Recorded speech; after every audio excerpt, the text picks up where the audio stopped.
S ಪ್ರಮುಖವಾಗಿ Dharmasthala case SIT ತನಿಖೆ ಚುರುಕಾಗಿದೆ. ಬೆಂಗಳೂರಿನಲ್ಲಿ ಗೃಹ ಸಚಿವರಾದಂತಹ ಡಾಕ್ಟರ್ ಜಿ ಪರಮೇಶ್ವರ್ ಅವರು ರಿಯಾಕ್ಷನ್ ಅನ್ನು ಕೊಟ್ಟಿದ್ದಾರೆ.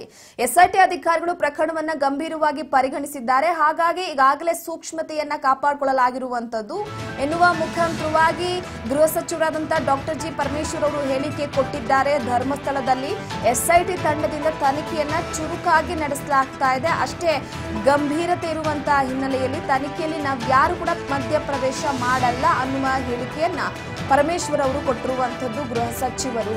ಈಗಾಗಲೇ ಪ್ರಮುಖವಾಗಿ ಧರ್ಮಸ್ಥಳ ಕೇಸ್ ವಿಚಾರಕ್ಕೆ ಸಂಬಂಧಪಟ್ಟಂತೆ ರಾಜಕೀಯ ಹಸ್ತಕ್ಷೇಪ ಇರಬಾರದು ಅನ್ನುವಂಥದ್ದು. ಸೌಜನ್ಯ ಕೇಸಲ್ಲಿ ಅಮಾಯಕನಿಗೆ 10 ವರ್ಷಗಳ ಕಾಲ ಜೈಲು ಶಿಕ್ಷೆ, ಇಡೀ ಯವ್ವನವೇ ಜೈಲಿನಲ್ಲಿ ಕಳೆದು ಹೋಗ್ಬಿಟ್ಟಿದೆ.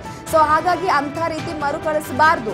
ಸೊ ಹಾಗಾಗಿ ಈಗ ಅಲ್ಲಿ ಒಂದು ಸ್ವಲ್ಪ ಎಡುವುದ್ರು ಕೂಡ ಅದು ಎಸ್ಐಟಿ ಅಧಿಕಾರಿಗೂ ಕೂಡ ಕೆಟ್ಟ ಹೆಸರು, ಅದಾದ ನಂತರವಾಗಿ ಸರ್ಕಾರಕ್ಕೂ ಕೆಟ್ಟ ಹೆಸರು. ಈ ವಿಚಾರ ಬಹಳ ಸೂಕ್ಷ್ಮತೆ ಇರುವಂತಹ ಹಿನ್ನೆಲೆಯಲ್ಲಿ ನಾವು ಎಸ್ಐಟಿ ಅಧಿಕಾರಿಗಳ ತನಿಖೆಯಲ್ಲಿ ಯಾವುದೇ ರೀತಿ ಹಸ್ತಕ್ಷೇಪ ಮಾಡಲ್ಲ ಅಂತ ಗೃಹ ಸಚಿವರು ಹೇಳಿಕೆಯನ್ನ ಕೊಟ್ಟಿದ್ದಾರೆ. ಅದು ತನಿಖೆ ಮುಂದುವರಿಯುತ್ತೆ.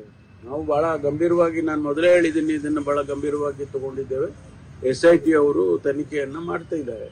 ಮಧ್ಯದಲ್ಲಿ ನಾವು ಯಾರು ಏನು ಹೇಳಿಕೆ ಕೊಡೋದಕ್ಕೆ ಆಗೋದಿಲ್ಲ. ನಮ್ ಜಿಲ್ಲೆ 5 ಗಂಟೆಗಿದೆ, 29 ನಮ್ ಜಮಾತೆ ಇದ್ದೇ ಇರುತ್ತೆ. ಯಾಕಿರಲ್ಲ?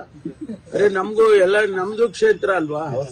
ಎಲ್ಲಾ ಕ್ಷೇತ್ರದಲ್ಲೂ ಕೂಡ ನಮ್ಮವು ಹೇಳ್ಕೊಂತೀವಿ ನಮ್ ಕಷ್ಟ ಸುಖ. ವಿಪಕ್ಷ ಶಾಸಕರನ್ನ ಜೊತೆ ಸಭೆ ಮಾಡ್ತೀರಾ ಹೇಗೆ ಸರ್? ಇಲ್ಲ, ಅದು ಮುಖ್ಯಮಂತ್ರಿಗಳು ತೀರ್ಮಾನ.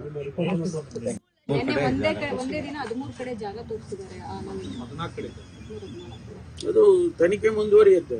ನಾವು ಬಹಳ ಗಂಭೀರವಾಗಿ, ನಾನು ಮೊದಲೇ ಹೇಳಿದ್ದೀನಿ, ಇದನ್ನು ಬಹಳ ಗಂಭೀರವಾಗಿ ತಗೊಂಡಿದ್ದೇವೆ. ಎಸ್ಐಟಿ ಅವರು ತನಿಖೆಯನ್ನ ಮಾಡ್ತಾ ಇದ್ದಾರೆ. ಮಧ್ಯದಲ್ಲಿ ನಾವು ಯಾರು ಏನು ಹೇಳಿಕೆ ಕೊಡೋದಕ್ಕೆ ಆಗೋದಿಲ್ಲ. ನಮ್ ಜಿಲ್ಲೆ 5 ಗಂಟೆಗಿದೆ, 29 ನಮ್ ಜಮಾತೆ ಇದ್ದೇ ಇರುತ್ತೆ. ಯಾಕಿರಲ್ಲ? ಅರೆ ನಮ್ಗೂ ನಮ್ದು ಕ್ಷೇತ್ರ ಅಲ್ವಾ? ಎಲ್ಲಾ ಕ್ಷೇತ್ರದಲ್ಲೂ ಕೂಡ ನಮ್ಮವು ಹೇಳ್ಕೊಂತೀವಿ ನಮ್ ಕಷ್ಟ ಸುಖ. ವಿಪಕ್ಷ ಶಾಸಕರನ್ನ ಜೊತೆ ಸಭೆ ಮಾಡ್ತೀರಾ ಹೇಗೆ ಸರ್?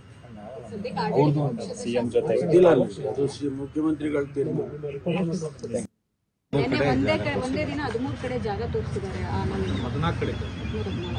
ಅದು ತನಿಖೆ ಮುಂದುವರಿಯುತ್ತೆ. ನಾವು ಬಹಳ ಗಂಭೀರವಾಗಿ, ನಾನು ಮೊದಲೇ ಹೇಳಿದ್ದೀನಿ, ಇದನ್ನು ಬಹಳ ಗಂಭೀರವಾಗಿ ತಗೊಂಡಿದ್ದೇವೆ. ಎಸ್ಐಟಿ ಅವರು ತನಿಖೆಯನ್ನ ಮಾಡ್ತಾ ಇದ್ದಾರೆ. ಮಧ್ಯದಲ್ಲಿ ನಾವು ಯಾರು ಏನು ಹೇಳಿಕೆ ಕೊಡೋದಕ್ಕೆ ಆಗೋದಿಲ್ಲ.